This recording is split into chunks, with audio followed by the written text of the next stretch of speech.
Selamat berjumpa lagi dalam video pembelajaran ini. Kami berharap kalian semua tetap dalam keadaan sehat dan semangat untuk belajar, meskipun dari rumah saja. Adik-adik yang baik, mari kita berdoa untuk mengawali pembelajaran kita kali ini.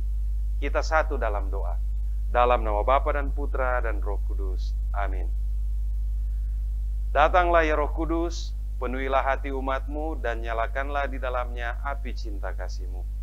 Utuslah Roh-Mu, maka semuanya akan dijadikan lagi, dan Engkau akan membaharui muka bumi. Ya Allah, Engkau telah mengajar hati umat-Mu dengan penerangan Roh Kudus. Berilah supaya berkat Roh yang kudus itu, kami senantiasa berpikir benar dan bijaksana, serta selalu bergembira karena penghiburannya. Demi Kristus Tuhan dan pengantara kami. Amin. Dalam nama Bapa dan Putra dan Roh Kudus. Amin. Waktu yang lalu kita sudah mendalami tema Aku Citra Allah yang unik.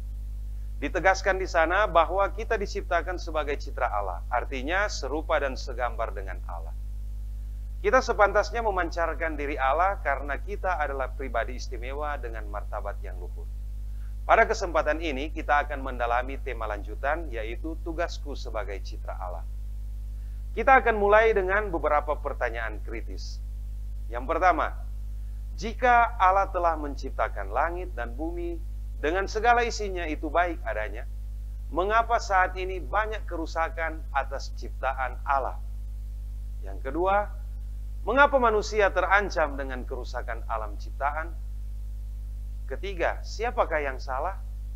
Apakah Allah hanya membiarkan saja? Tentunya pertanyaan-pertanyaan tersebut menarik untuk dicermati dan didalami. Adik-adik yang baik, sesungguhnya kitab Kejadian telah secara jelas menyebutkan tugas manusia sebagai citra Allah.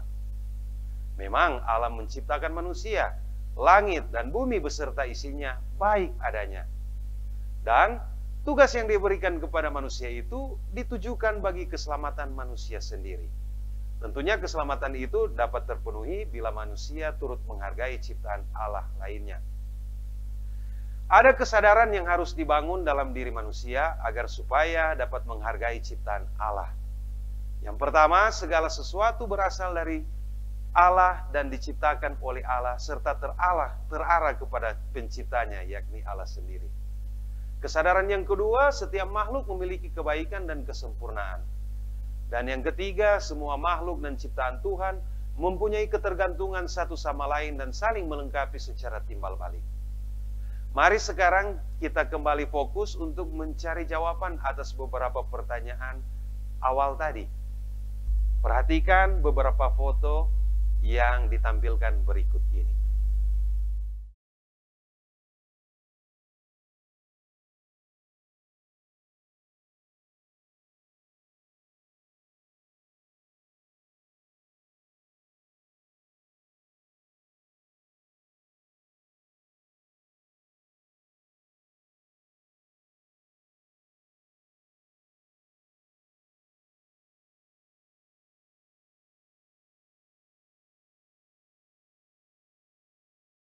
Adik-adik yang baik, kejadian yang nampak dari beberapa gambar tadi mempertegas bahwa keutuhan alam ciptaan Tuhan sudah mengalami kerusakan parah. Kita bisa melihat di tayangan televisi dan media sosial bahwa terjadi perubahan iklim yang tak terkontrol oleh manusia. Cuaca buruk yang sangat mengganggu aktivitas manusia. Ada banyak polusi dan limbah yang berbahaya bagi manusia. Ada juga banyak hewan yang terancam punah. Terhadap kenyataan itu, kita serentak tergerak untuk bertanya, siapakah yang bersalah? Tentunya yang bersalah manusia. Manusia yang serakah dan egois.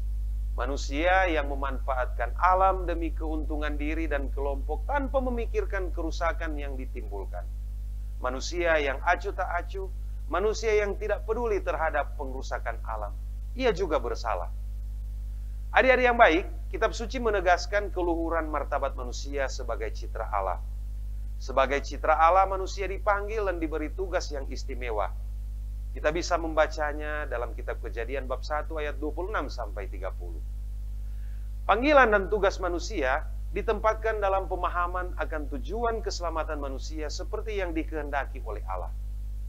Namun keselamatan manusia itu juga menyangkut keselamatan ciptaan Allah secara keseluruhan juga. Oleh karena itu, manusia tidak dapat bersikap sewenang-wenang atas kuasa dan tugas yang diberikan Allah kepadanya untuk menguasai ciptaan lainnya. Kuasa yang diberikan Allah kepada manusia sifatnya terbatas. Manusia tidak bisa menjalankan tugasnya melebihi kekuasaan dan batasan yang diberikan oleh Allah. Adik-adik yang baik, sekarang kita akan melihat beberapa tugas yang harus kalian kerjakan dari rumah. Bacalah dan renungkanlah teks kitab suci, Kitab Kejadian bab 1 ayat 26 sampai 30. Sesudah Anda membaca teks kitab suci itu, jawablah beberapa pertanyaan berikut. Yang pertama, apa tugas yang diberikan Allah kepada manusia? Yang kedua, bagaimana seharusnya hubungan antara manusia dengan ciptaan Tuhan lainnya? Yang ketiga, tuliskan ciri-ciri tindakan manusia yang selaras dengan kehendak Allah, seperti yang diamanatkan dalam teks kitab Kejadian bab 1 ayat 26 sampai 30. Adik-adik yang baik, kita sebagai manusia perlu menjalankan tugas secara bijak demi kemuliaan Allah dan tentunya demi keselamatan diri kita. Sudah saatnya bagi kita untuk mulai mengembangkan ketaatan kepada Allah. Sepatutnya kita memusuhi egoisme, keserakahan, dan sikap acuh tak acuh terhadap kerusakan alam ciptaan. Mulailah belajar bertanggung jawab dan menjauhi sikap yang menghancurkan dan menguasai. Mulailah bertanggung jawab terhadap tugas kita sebagai citra Allah. Menanam bunga di rumah, menjaga kebersihan lingkungan, tidak membuang sampah sembarangan adalah beberapa bentuk tindakan yang meskipun kecil membuat kita seperti yang diharapkan Allah. Adik-adik yang baik, mari kita tutup pembelajaran ini dengan doa. Kita satu dalam doa. Dalam nama Bapa dan Putra dan Roh Kudus. Amin. Ya Allah Bapa yang Maha Baik, terima kasih karena Engkau mendampingi kami sehingga proses belajar kami boleh selesai. Semoga apa yang kami pelajari itu boleh bermanfaat untuk kehidupan kami. Demi Kristus Tuhan dan pengantara kami. Amin. Dalam nama Bapa dan Putra dan Roh Kudus. Amin. Demikian pembelajaran kita kali ini. Sampai jumpa di video pembelajaran selanjutnya.